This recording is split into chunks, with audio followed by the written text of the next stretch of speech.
அன்பான இதயங்களுக்கு அஸ்ஸலாமு அலைக்கும் வரஹ்மத்துல்லாஹி வபரகாத்துஹு. அனைவரையும் அல்லாஹு தஆலா பொருந்திக் கொள்வானாக.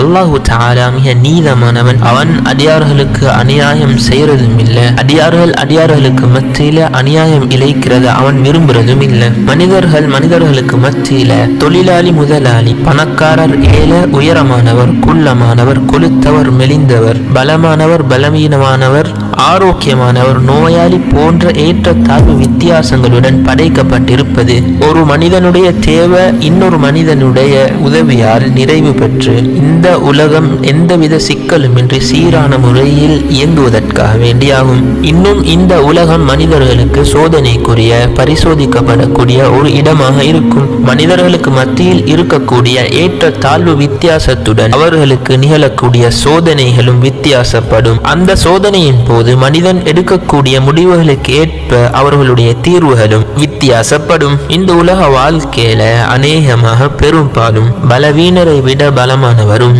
ஏழையை விட பணக்காரரும், நோயாளியை விட ஆரோக்கியமானவரும் வெற்றி அடைகிறாங்க, முன்னேறாங்க. அவர்களுக்குரிய உலக அந்தஸ்துகளை அவங்க அடைஞ்சு கொள்றாங்க. இந்த உலகத்தினுடைய விடயங்கள் இவ்வாறாகத்தான் இருக்குது என்றதை நாங்க அநேகமாக காண்றோம். அப்படி என்றால் ஆகிராவுடைய விடயங்கள்லையும் சதகாக்களை கொடுத்து தான தர்மங்களை வழங்குறது, ஹஜ் உம்ராக்களை செய்யறது, இன்னும் ஆரோக்கியத்திற்கு ஏற்ற ரமலானுடைய நோன்புகளை நோக்குறது, இன்னும் அதல்லாத சுன்னத்தான நஃபிலான அதிகமான நோன்புகளை நோக்குறது, இது போன்ற நன்மைகளை அடைஞ்சு கொள்ற விஷயத்திலையும் பலவீனரை விட பலமானவரும், நோயாளியை விட ஆரோக்கியமானவரும், ஏழையை விட பணக்காரரும் மாத்திரம் தானா அடைந்து கொள்வார்கள் என்ற சந்தேகமான கேள்வி எங்களுக்கு வரலாம். இது போன்ற கேள்வி அந்த சஹாபாக்களிடத்திலும் வந்தது. சஹீஹ் முஸ்லிம்ல வரக்கூடிய ஒரு ஹதீத், அபூதர் ரலியல்லாஹு அன்ஹு அவர்கள் அறிவிக்கிறார்கள், சஹாபாக்கள்ல சிலர் ரசூல் ஸல்லல்லாஹு அலைஹி வஸல்லம் இடத்துல வந்து சொன்னாங்க, யா ரசூல் அல்லாஹ், அஹ்லுத்துசூர் பணக்காரர்கள் செல்வம் படைத்தவர்கள் கூலியில நன்மையில எங்களை முந்திட்டாங்க. நாங்க தொழுறத போல அவங்களும் தொழுது நன்மைகளை அடைஞ்சு கொள்றாங்க.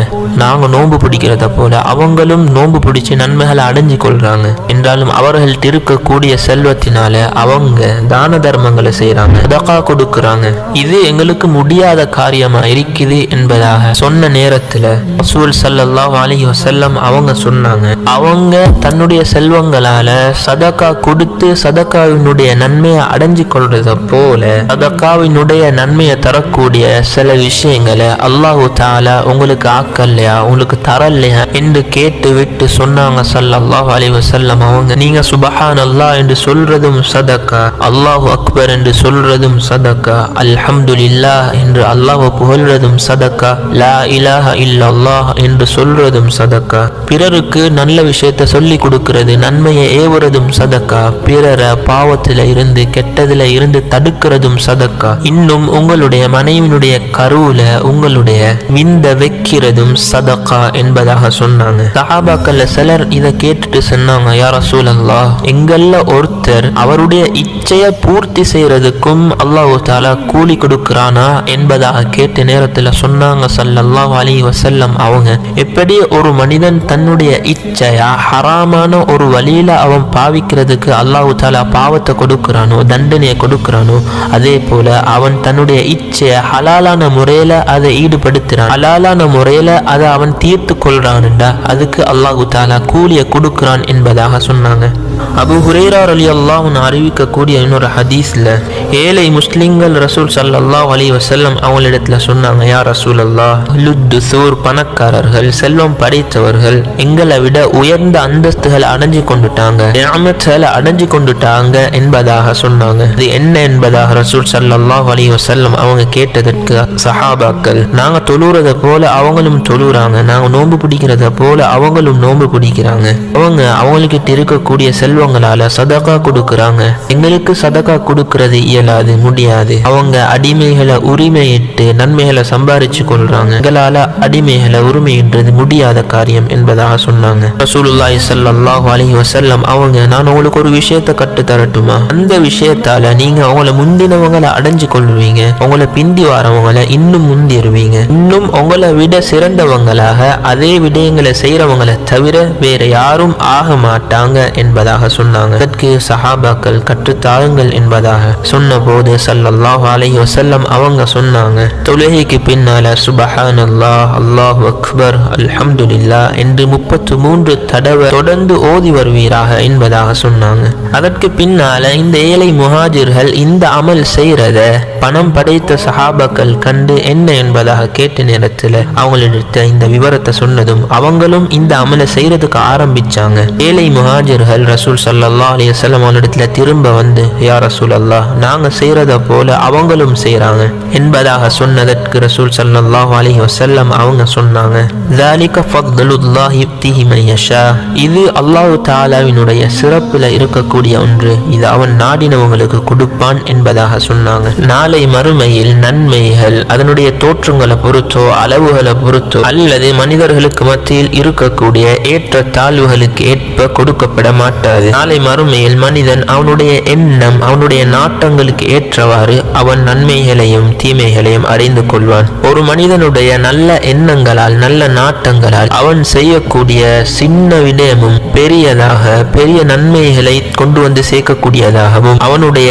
எண்ணங்களின் நாட்டங்களின் மோசத்தின் காரணமாக அவன் செய்யக்கூடிய பெரிய விடயங்களும் சிறியதாக அல்லது மோசமானதாக ஆகிவிடும். நாளை மறுமையில் நன்மைகள் அளவுகளாக அல்லது 1, 2, 3 என்று கணக்கிடப்பட்டு எண்ணிக்கைகளாக எடுக்கப்பட மாட்டாது, மாற்றமாக நிறுக்கப்படும். அவர்களுடைய எண்ணங்கள், நியத், நாட்டம், இஹ்லாஸுக்கு ஏற்றவாறு அது நிறுக்கப்படும். நாங்கள் செய்கிற அமல் சிறுசாக இருக்கலாம் அல்லது சில வேளை நாங்கள் சதகா கொடுக்கிற தொகை சிறுசாக இருக்கலாம். எங்களுடைய நல்ல எண்ணங்களால நல்ல நியத்துகளால எங்களோட நிலைமைகள் நாட்டங்களை பொறுத்து எங்களை விட அதிகமா செய்யக்கூடியவங்க அதிகமா கொடுக்கக்கூடியவங்களை விட அதிகமான நன்மைகளை நாங்க அடைஞ்சு கொள்ளலாம். ஒரு முறை ஹஸரத் ரசூல் ஸல்லல்லாஹு அலைஹி வஸல்லம் அவங்க சதகா கொடுக்கும்படி சஹாபாக்களுக்கு ஏவினாங்க. உமர் ரலியல்லாஹு அன்ஹு அவங்களுக்கு ஹஸரத் அபூபக்கர் ரலியல்லாஹு அன்ஹு அவங்களோட அமல்ட விஷயத்துல ஒரு பெரிய போட்டியே இருந்துச்சு. இந்த அமல்லையும் ஹஸரத் அபூபக்கர் ரலியல்லாஹு அன்ஹு அவங்கள உமர் ரலியல்லாஹு அவங்களுக்கு முந்திர சந்தர்ப்பமே கிடைக்கல. ரசூல் ஸல்லல்லாஹு அலைஹி வஸல்லம் அவங்க சதகா கொடுக்க ஏவிய இந்த நேரத்துல ஹஸரத் உமர் ரலியல்லாஹு அன்ஹு அவர்களிடத்துல அதிகமான பணம் இருந்தது. ஹஸரத் அபூபக்கர் ரலியல்லாஹு அன்ஹு அவங்களிடத்துல பணம் குறைவாக, வசதி குறைவாக இருந்தார். உமர் ரலியல்லாஹு அன்ஹு அவங்க நினைச்சாங்க, இன்றைக்கு எனக்கு சந்தர்ப்பம் ஹஸரத் அபூபக்கர் ரலியல்லாஹு அன்ஹு முந்திரலாம், இன்றைக்கு முந்தலேண்டா முந்திரத்துக்கு வேறொரு நாள் கிடைக்காது என்பதை அவர் நினைச்சு கொண்டு அவரிடத்துல இருந்த பணத்துல சொத்துல பாதியை கொண்டு வந்து ஹஸரத் ரசூல் ஸல்லல்லாஹு அலைஹி வஸல்லம் அவங்களிடத்துல கொடுக்கிறாரு.